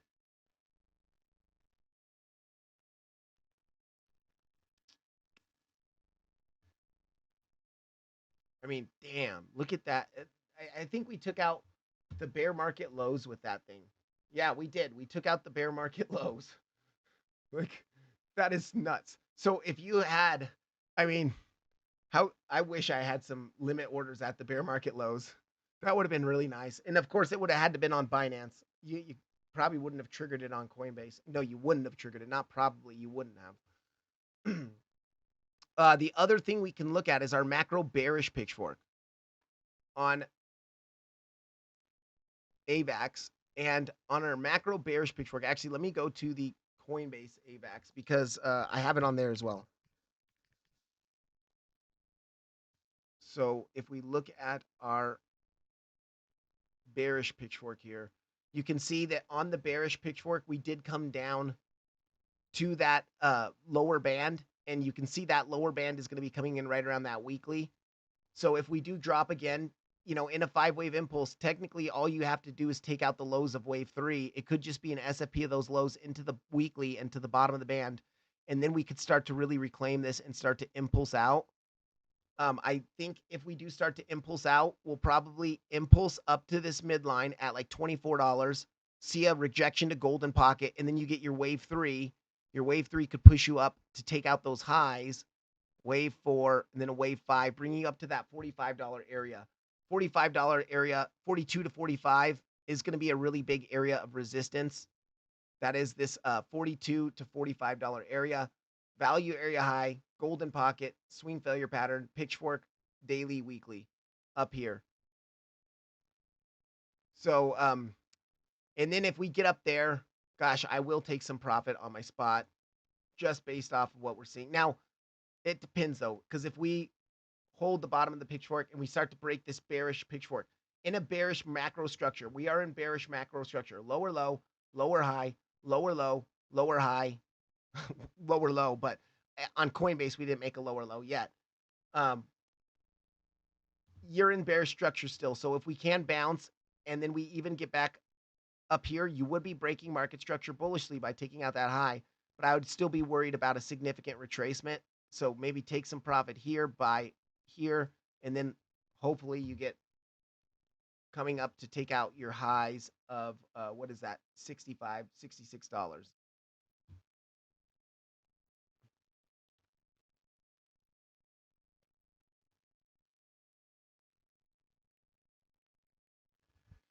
Yeah, it looks like Binance was up to some shady crap. I don't know the details of it too much, but Binance looks like there was some shady shit going on. Of course, it's Binance.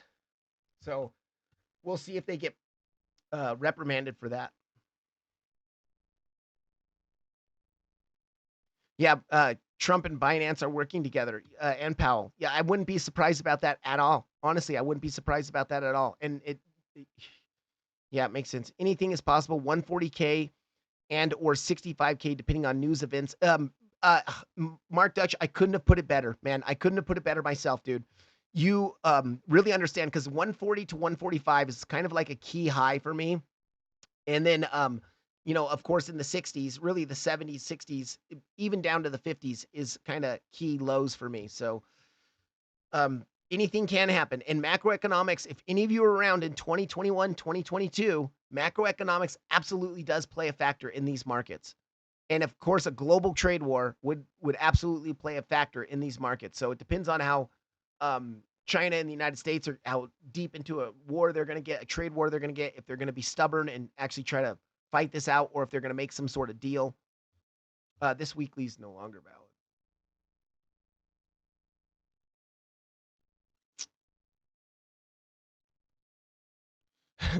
Not to say the crash happened when I am in the shower, so I'm at my naked point of control.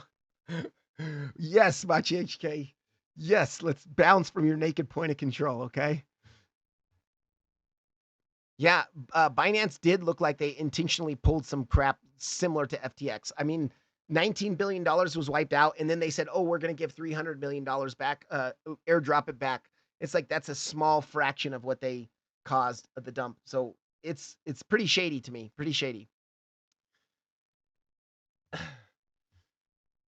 But okay, let's look at Solana. Oh, let's look at Ethereum, guys. Ethereum, I still am bullish on Ethereum based off the 1, 2, 3, 4, 5. Overall, still bullish on Ethereum. I am locally long on Ethereum from the golden pocket from 37.85-ish. Once we reclaimed 37.85, which really was the pitchfork band that I was looking at. Once we reclaim that pitchfork band, I'm long, but I've already put my stop at break even because I'm not convinced. Now, if we do come down again and take out those lows into the naked daily point of control and into a weekly that we have down there, we have a weekly level down there that hasn't been touched at 34.97. It was front run just barely. I think that we could still hold. This is your macro value area high of a 4-year long range. And I do think that you get multiple tests. You get the immediate low time frame test. You get the higher time frame test. If it holds, we have a high probability of making new all-time highs. And so for me, I'm really looking at that. Let me get rid of that. I'm really looking at that double bottom here, a potential double bottom. If we come down to $3,200, it's not going to be good. It'll invalidate the impulse.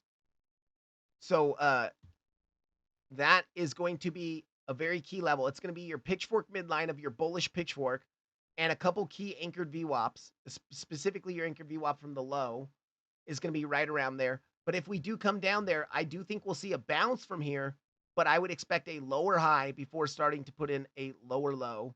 And by the time we do that, this POC could be in alignment with this pitchfork band. It might take some time. Obviously, it's not going to be a straight whoop, whoop, whoop. It's going to be some zigzags in there. And by the time we get down here, $2,500,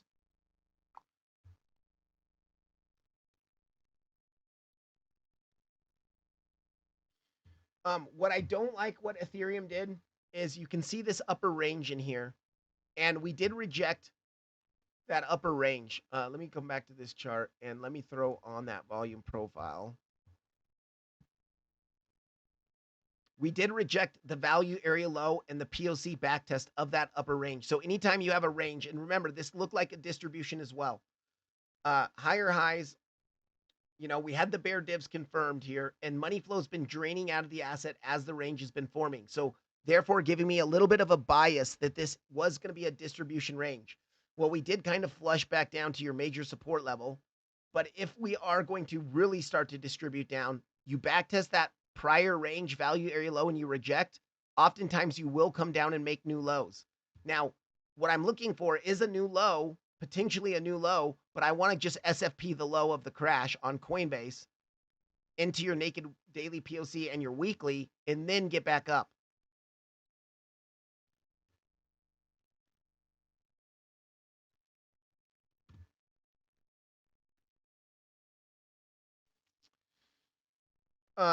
Finally, I didn't. Axel, welcome in, man. Thank you for making the stream.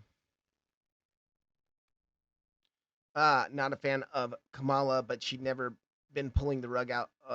I think that the markets are screwed no matter who's in office. We just have had, and there probably was going to be a trade war no matter who was in. It's just we've been screwing up our economy. Why do you think gold and silver are pumping so much? Because the governments are shit around the world, all of them, and they've been playing with money. They've been printing money. They've been devaluing fiat currencies for years now, and it's really starting to come into effect. So people are turning to alternatives. Of course, precious metals, real estate, and now crypto sector, even though crypto is still considered risk on. That baby isn't mine, Sam. Oh my gosh. Tomas, welcome in, man. Thank you. Thank you for stopping in. Even if you can't stay, thank you for stopping in. I got to make an appointment to get my tubes cut. Yeah. Oh gosh. Okay, Solana real quick. Solana is at our support box still. The thing with Solana is we did reject that pitchfork midline. And remember, I was short from there. I just closed the short on that. But 207 was our pitchfork midline. We rejected it.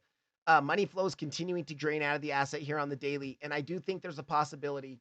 Let me zoom into the 4-hour chart. Now, we do have some nice bull divs. Money flows coming up. We could make a double bottom here. We did not take out the range lows, though, yet.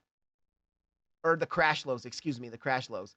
So, but we're in that band. So over the weekend, we could just chop around in this band for a bit, around the band for a bit, and then come down to take out your lows into like 167 to 165, where the bottom of the bullish pitchfork is.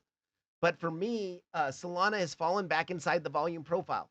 So if we look at, let me turn off some of these levels.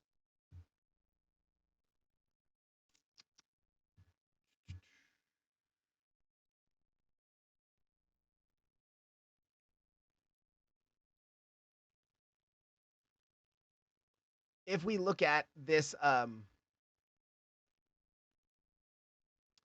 macro volume profile that goes back to March of 2024, you can see March of 2024, we've kind of been in this upper range here. And this could be considered a failed breakout of the value area high in here. Now that we're back inside the volume profile, it really sucks, but we could come all the way back down to 145, 146 to backtest the POC, and we could be in a much larger correction. It depends on if Bitcoin's going to correct or not, is what I think here. Let's come into my pitchforks here. And I believe, okay, that was an inside pitchfork, which was nicely respected. We broke out of it. We made new highs. but we do have and this is a more macro pitchfork pulled from the bottom of your market down here. The beginning of the bull market, you can see that we chopped around the top of the pitchfork for quite a while. Let me hide this volume profile. Chopped around, rejected the top, rejected the top, rejected the top. Now we're losing that upper band that was holding for a majority of the market. Yes, we did have deviations below it for a bit, deviation below it to the midline. Now the midline held as support down here at $95, $95 to $100, but we could fall to the midline again. And if we lose the midline at like 160 to 160, I'd say 160 to 165 is going to be a key support. You could fall all the way to your value area low at 125. And that value area low is going to be in alignment with your lower pitchfork band of the beginning of the bull market. So that for me would be a strong buy, at least a strong long, to even if we're going to bring it up to lower highs and then we're going to see a real bear market start. But for me, 125 would be a real nice spot buy for me. That area. Let's pull that bearish pitchfork. So now we have a nice bearish pitchfork we can pull. Let me turn off these ranges here.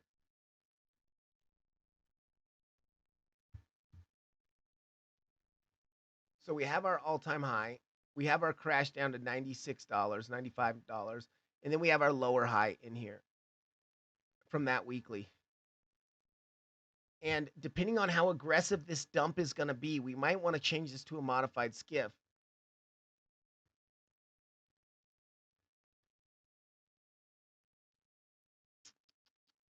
Let me see the way that skiff looks.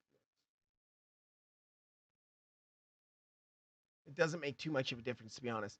But yeah, I mean, look at the bearish pitchfork midline is going to be at your major macro POC macro POC. So of course we always find these major confluences. Macro POC at the midline of the bearish pitchfork. So 145 to me, 146, 145, major area of support where I'd at least be expecting some sort of bounce from. At least a long opportunity. 1, 2, 3, 4, maybe extended 5 here and come down, take out your lows into that area, grab that liquidity. I would expect at least to come back up to backtest that band before falling down to the value area low, 190, 192. So that's kind of what we're looking at for Solana on more macro timeframes. We are at a pretty crucial support right now. Anchored VWAP from all-time high, anchored VWAP from the lows, from our cycle lows this cycle. And yeah, we haven't closed any daily candles below it yet. You can see on the crash, we wicked below it for a couple days. No daily candle closes below. We're still above it. So if we lose this general box of support that I have laid out on the chart right now, we could see a deviation to 165. That deviation real quick to 165. But if we lose 165, I think we're going to come to 145. And let's see. Let me do this.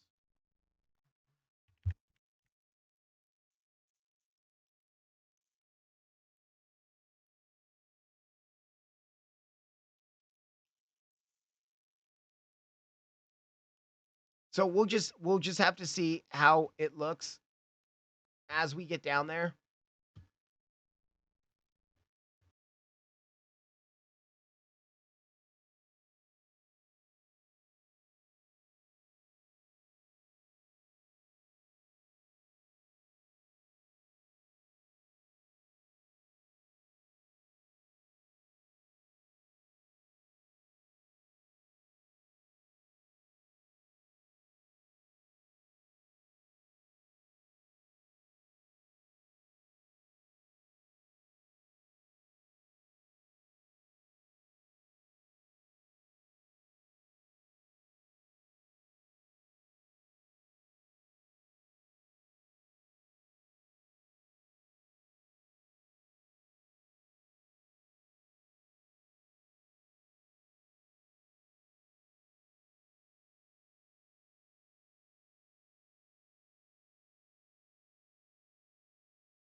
Check 1, 2. Okay. Thank you, Sudeep. That works really well. Thank you. Let me know if you guys can hear me. I did swallow the mic again. You guys were getting me excited with all this naked POC talk, so I had to swallow the mic. Oh my gosh. Damn. Hopefully you guys can hear me. Let me know. Yeah, I did see that Trump said no 100% tariff on China. I he goes so back and forth with everything that I just don't know. One day he's all nice, one day he's mean, like who knows what's going to happen there. I unfortunately with XRP, excuse me, a 1 2 1 2 1 2, we could be in a triple 1 2 to the downside, seeing a big flush down, even to come take out your lows. So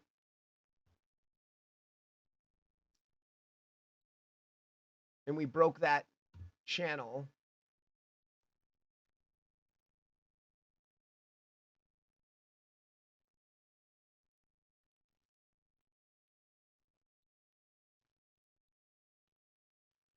We broke that descending channel. We're at the bottom of the channel.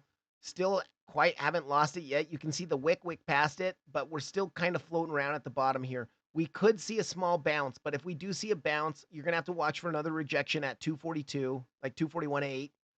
And then if we can reclaim that POC, we might be able to move up to the top of the channel, which is where your value area high is going to be at 282.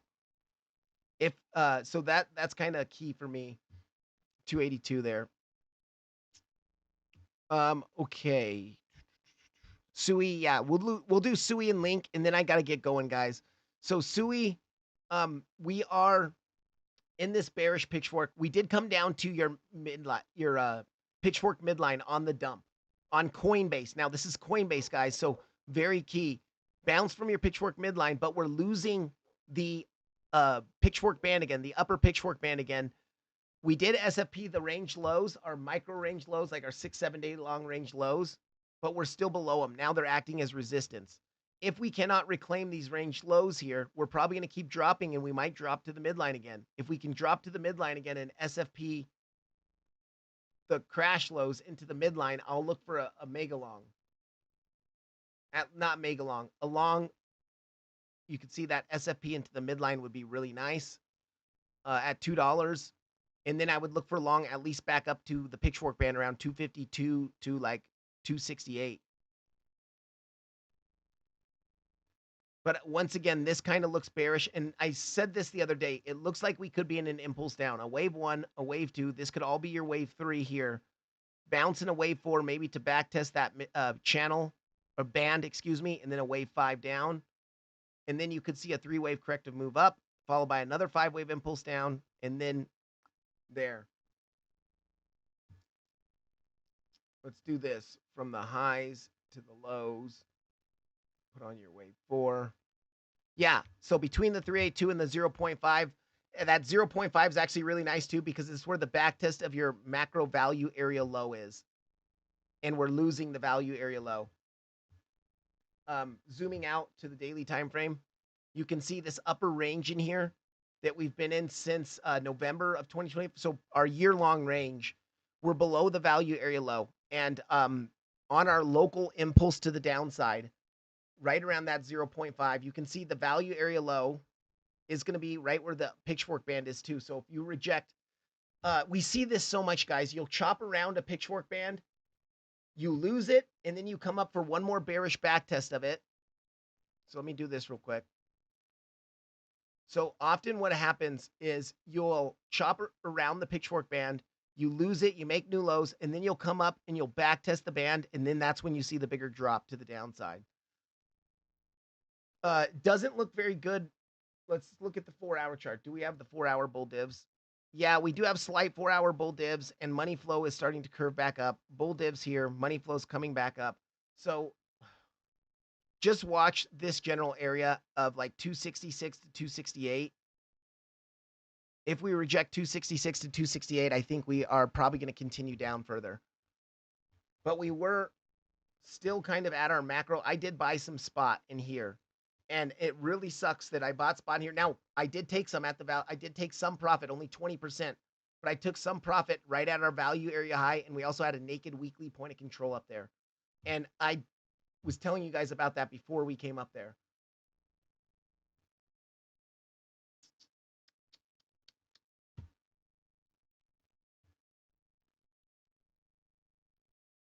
I do think that it is kind of just consolidating within this triangle here. And so even if we come down, we might see a consolidation in a large triangle before seeing that last push up.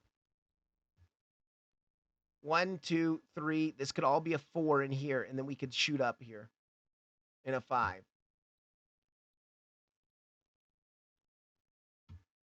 So overall, Sui, I'm still bullish on macro. Okay. I still ride my bicycle while listening Technotronic on my Sony Walkman. Technotronic. Yeah, that's awesome. Sony Walkman. Hell yeah, man. That's great. Okay, what was the other one we were just going to look at?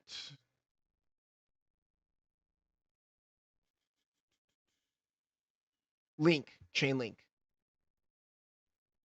Chainlink is dang, Chainlink is dropping still. Let's look at our micro channel trend. Yeah, we're at the bottom of our micro channel. Let me just get rid of some stuff here. So we were looking at taking out the range lows into your golden pocket. It looks like we kind of broke that a little bit, but we're still chopping within this descending channel. Why is this channel pulled like that? It should be pulled like that. Chopping within this descending channel, we deviated it, but we're back inside of it and we're holding it as support locally. You can see we deviated below, got back in, back tested it, and now we're chopping. So we might be able to chop, but watch the rejection from that pitchfork band at about 17.1. If we reject 17.1, we're probably going to continue down to $14. And I actually like $14. $14 is a really good support level. You can see we front ran it with the crash lows, but we have a macro POC down here. We had a lot down there. There was a macro POC. I think it's a macro golden pocket.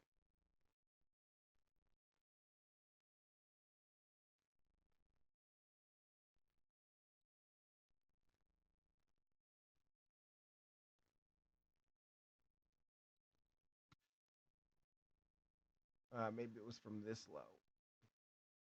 Yeah, macro golden pocket that hasn't been tested yet, right around your POC.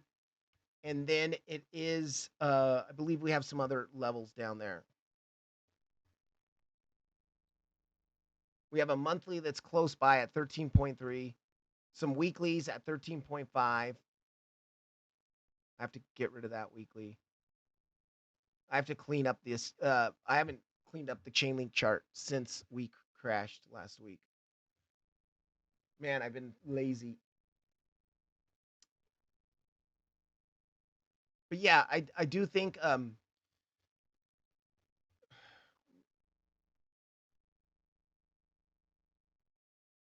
Chainlink could be in a bigger impulse to the downside as well, and we would have to look at it as sort of like a double 1-2. We have your 1-2, 1-2. This was your big 3.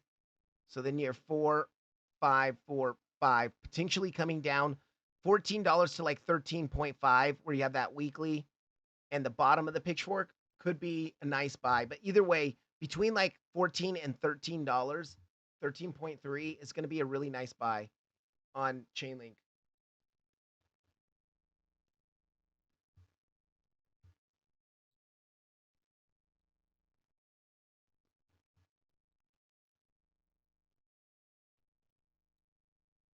Yeah, but 13.5.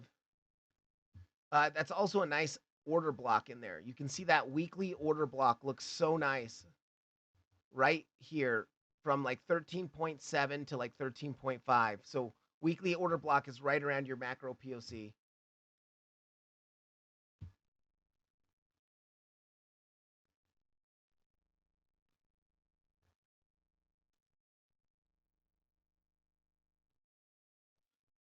But if we start to close the weekly candle underneath this pitchfork band here, this pitchfork band, then I do think we could see a move at least to the POC, and probably it's probably going to be a grind down between like 14 and 13.5. The bottom of the pitchfork and the macro POC. You can see the last two times, bottom of the pitchfork held really nicely, bottom of the pitchfork held really nicely. Yes, we got some wickage past it, and that's where we could wick past it to hit the weekly or the monthly. That is just below there.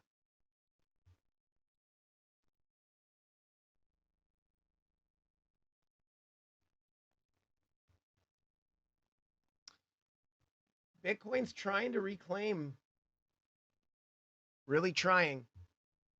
The fact that we are pushing up like this now, money flow looks pretty good here coming up. We do have 4-hour bull divs, 3-hour bull divs. Do we have 6-hour bull divs? No.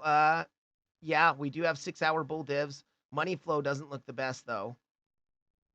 So let's see if we can reclaim it. If we can reclaim it, I'll be looking at 111. But closing the daily candle above this anchored VWAP would be really good to see. Let me remind you, Ethereum, when we wick past it on the daily, that wick was a pretty nice wick on the daily time frame. Passed it, and then guess what happened? Reclaimed it or we closed at it at the end of the day, and then the next day, moon time. So if Bitcoin can do something very similar, where we have that nice big wick past it, close here, next daily candle up to 111, maybe come back, So let's see.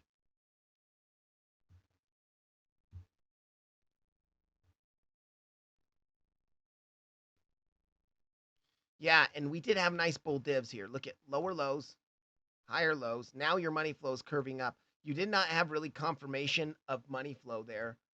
I don't like kind of where the low was, because the low wasn't quite to the 786. I believe the low wasn't quite to the 786 of your Bybit golden pocket. Oh, it was. Okay, yeah. So you bouncing from your like 786 area,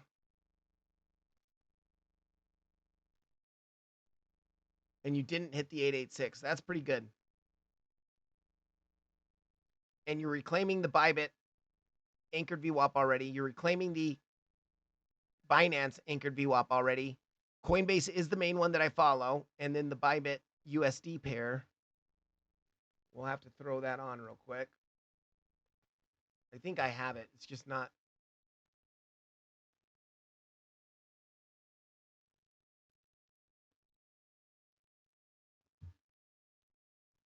Okay, so the Bybit USD pair anchored VWAP is quite a bit higher. Ooh. And be aware, where's that coming in? 109. That's where those single prints that Abir talked about were. So be aware that we could just be filling those single prints, and then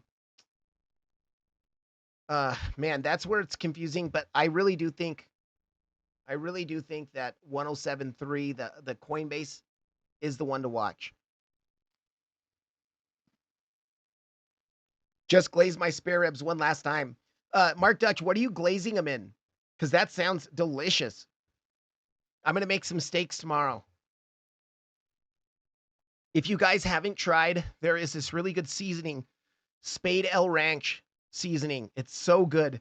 It does have some MSG in it, so if you're not if you're a big health guy, you might not like that, but it's like one of the only things I eat with MSG in it. But it's so freaking good that if you dry rub your steaks with that, let it marinate for like an hour or 2 hours, and then cook those. Oh, it's so good, guys.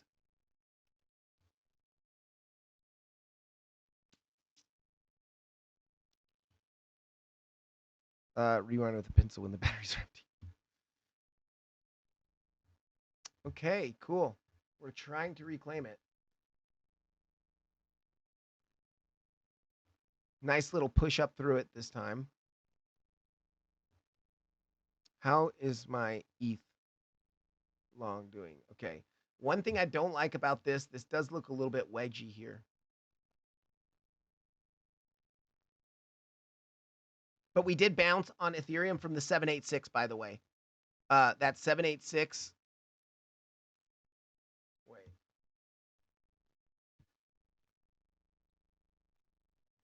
Really nice bounce. Even though we didn't hit the golden pocket, we bounced from the 786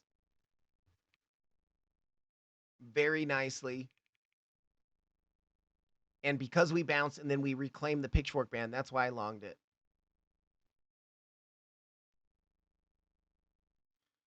Mix of honey, ketchup, garlic, thyme, and oyster sauce. Oh, that sounds good, dude. That sounds really good.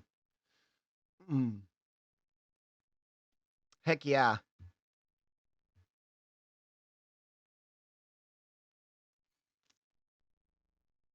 Do I have the Ethereum heat map open? No, I don't. Let me see if I can do Ethereum. Can we look at Ethereum?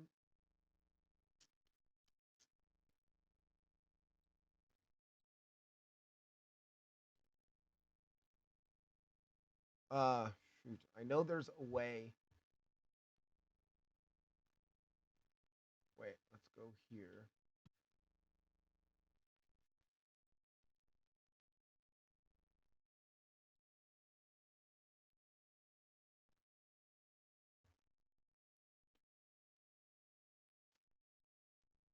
ETH, we had a lot of liquidations on ETH today.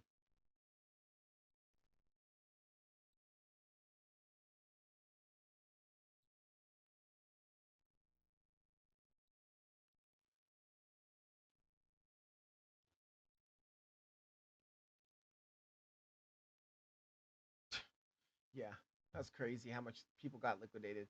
Um, I don't have the Ethereum heat map right now.